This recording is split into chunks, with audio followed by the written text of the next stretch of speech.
Hello,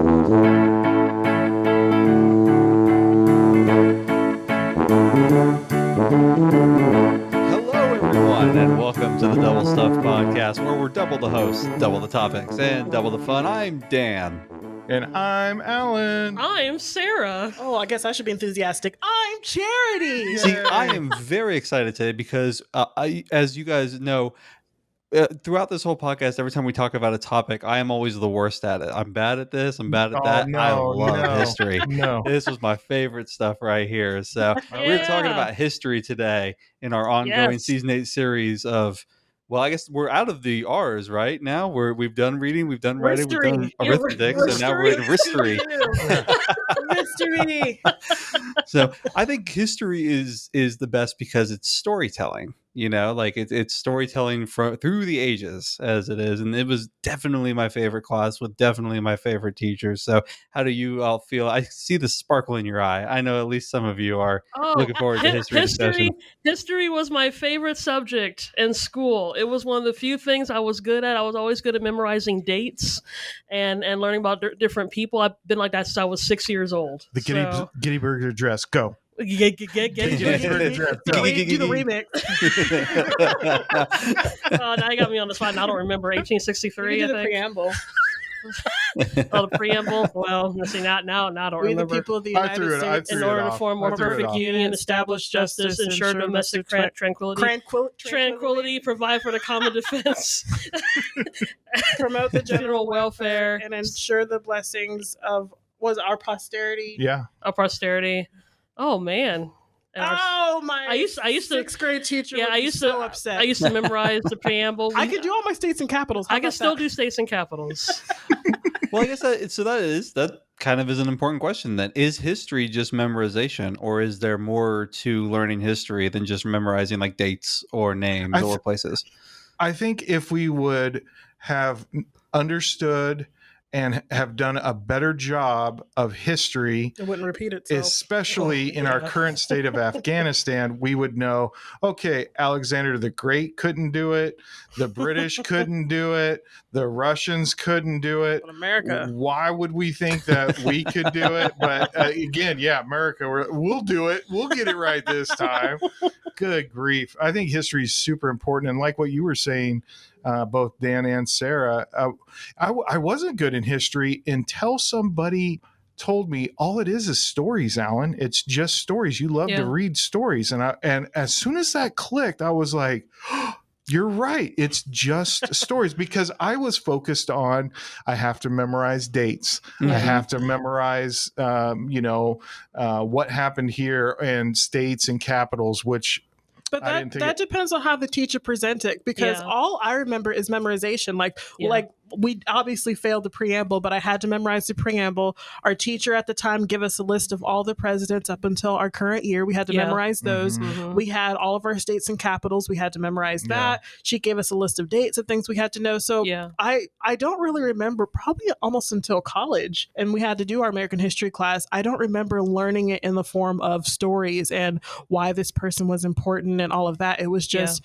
here's a list of facts you need to know. Now, we did do Black history when we were growing up. I think we've spoken about this before. There is a camp that a lady at our church started, and they taught us about like a bunch of different abolitionists and Black inventors. And at the time we were in Indianapolis, so there was the Madam C.J. Walker building or the museum. So I learned a lot about Black history, and I found that fascinating. But regular history, which Black history is to regular history, but the history that we learned in school, because no, we didn't learn Black history in school, to be fair. Yeah. So the other part of history, it was all facts. Yeah. And I think that we've done a disservice, especially with gracefully omitting a lot of the truth surrounding histories. And one of the things that I love right now is there's a podcast Malcolm Gladwell does called The Revisionist History, and he goes back to iconic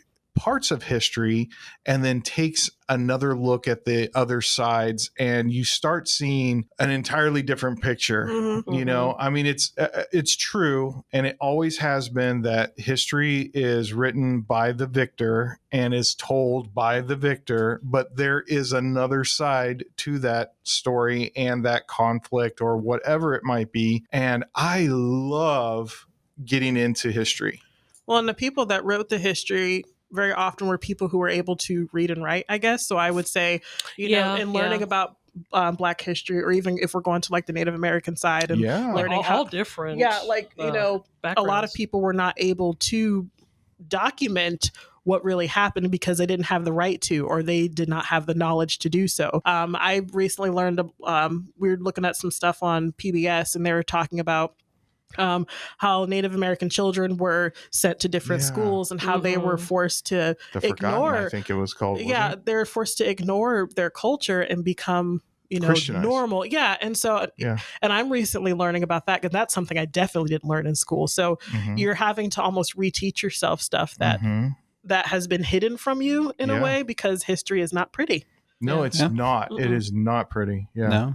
No, not even a little bit. And you know, it's interesting because I asked earlier about if history is just like memorization, but you were talking about for people that could read and write, they would write down history. But you have cultures that practice oral histories, and they have to memorize like stories and things like that, and then pass those things down. And a lot of times, I mean, depending on how, you know, skilled they were at it, you know, those can be really accurate or not very accurate at all. So history's I think it's a fascinating subject, and I think it's definitely important how it's presented. Because like you were saying, Charity, the memorization, like I had teachers that tried that. I was not interested in that. I had a fantastic history teacher when I really fell in love with it in high school, named Mr. Bauer, and he would just make it so much fun. Like he had props. He had like a piece of the Berlin Wall that he would like show us when we would talk about it. He would play funny games. Like he had like a cannonball, like a real like you know, heavy iron cannonball, and he would like drop it on the table and make a loud noise. He'd let people hold it, and then he would switch it out without you seeing it to like this rubber, like for this foam thing, and he would pretend to throw it in the middle of the class, and everybody would freak out because they thought it was so heavy. And we'd play games, like we played board games. It was just, it's how it's presented is really a big thing.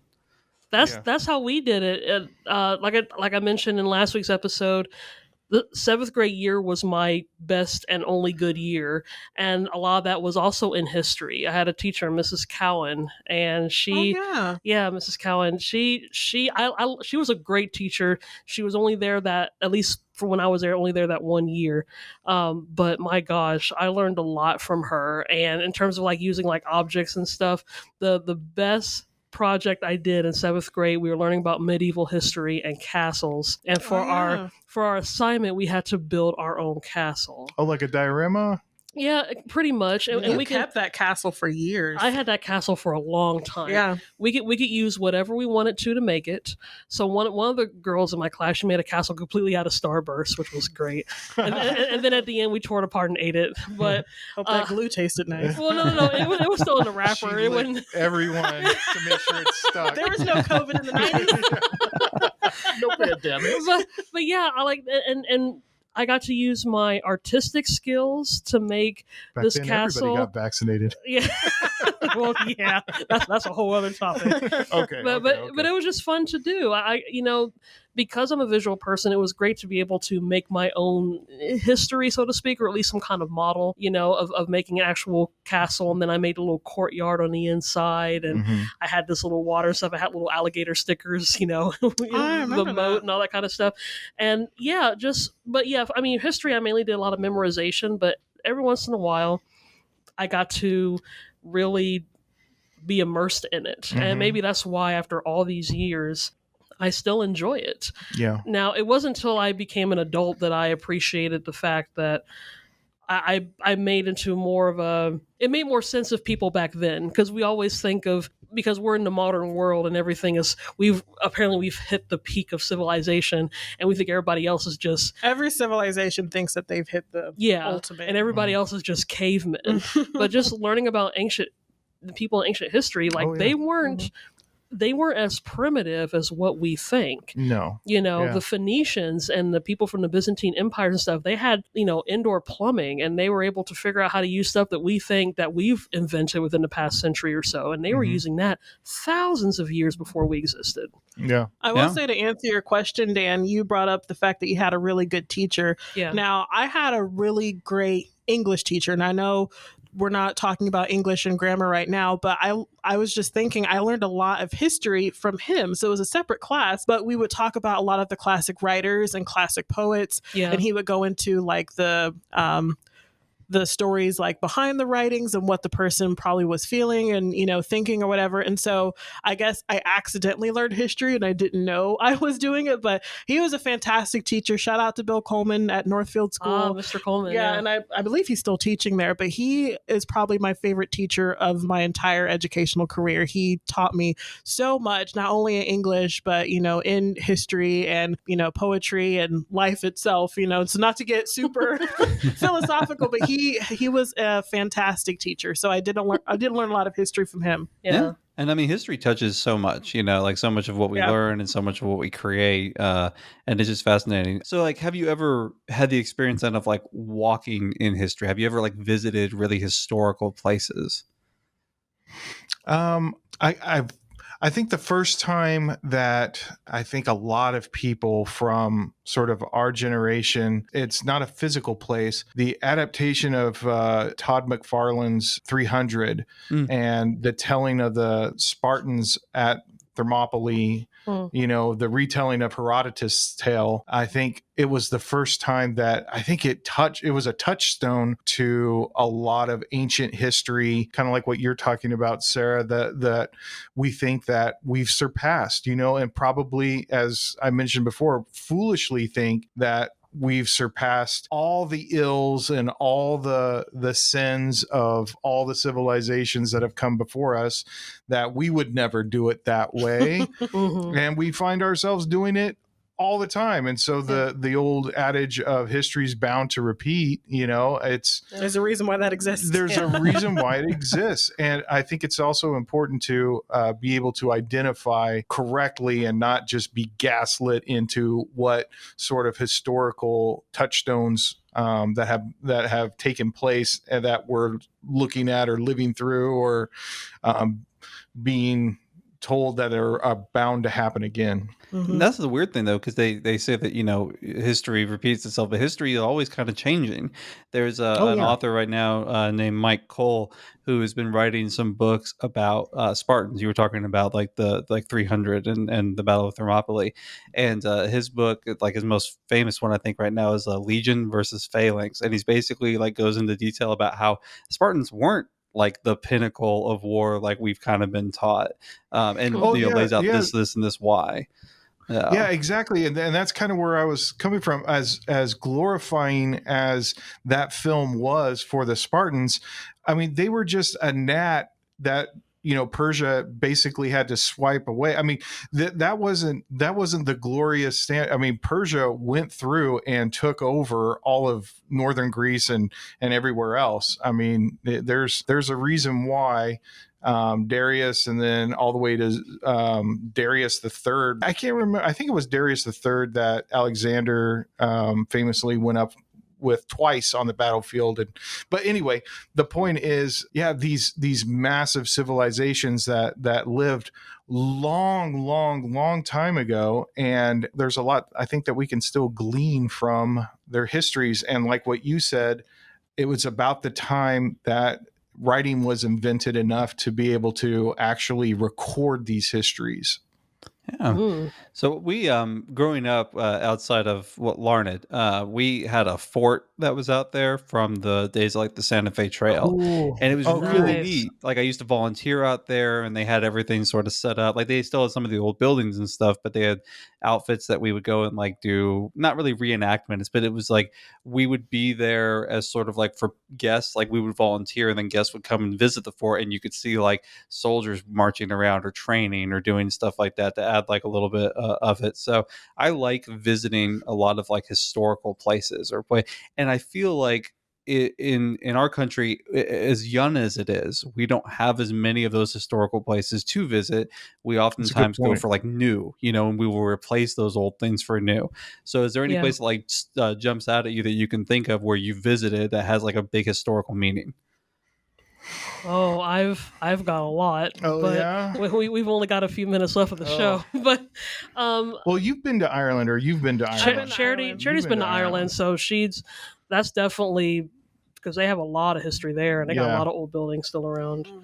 They're really pretty too. It's kind of it's kind of like what Dan was saying. We'll tear down an old building, but everything it's like used to be a brewery, or like they take a building and turn it into a brewery. It's like we're just gonna recycle the same building. I think for me, like I said, because I fell in love with history at such a young age.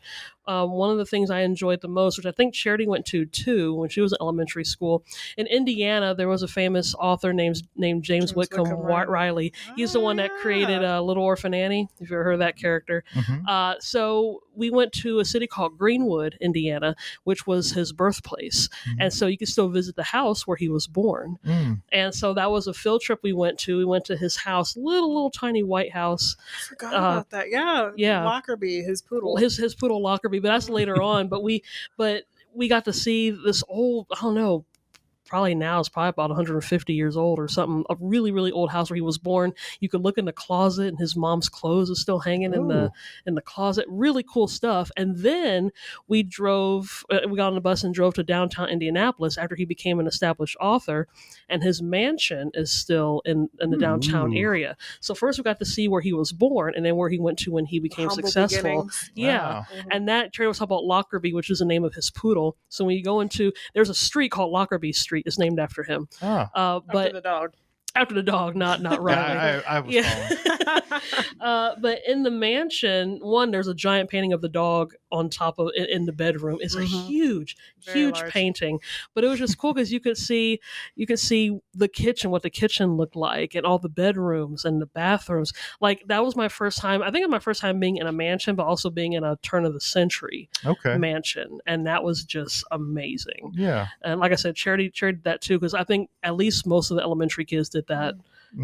Like once you got into 4th or 5th grade. Nice. I did that. I've been to some historical places in the country. So like Philadelphia, I've been there. I've been to Washington, D.C. So you can see, the different monuments, and you see the museums and stuff. Now, during my time of seeing those places, I was also working, so I didn't get a chance to explore as much. So I would definitely like to go back and like take some time not working and, go to the museums, go actually like read the plaques, and not just, oh, look, there's a monument. Like I actually want to, be actually involved. Soak it in. Because it was very, very rushed. Been to New York City. I didn't get to see up close to Statue of Liberty. It was more of like a distance, so I've been to places, but I definitely want to go back. I think, and you mentioned this in Ireland, but going to Paris was really neat because there's so much of that old historic stuff mixed in, and getting to go to like Versailles. So like, the palace, that was just really neat. Awesome. Yeah. And so, just all those kind of historic places. I hope that we sort of as a country or whatever, keep some of those historical places alive going forward, so that way people can have sort of that same awe, like when you go to those places and see those things and think about what's gone on in those places. So hopefully this podcast will even go down in record as a historical artifact. Go down in the annals of time.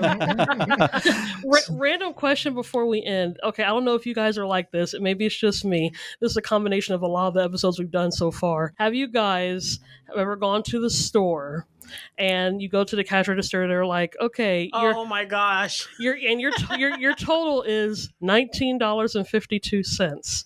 And then I'm like, oh, 1952. That's when Singing in the Rain came out. Have you ever like if they give you a price of money and then it reminds you of a date in history?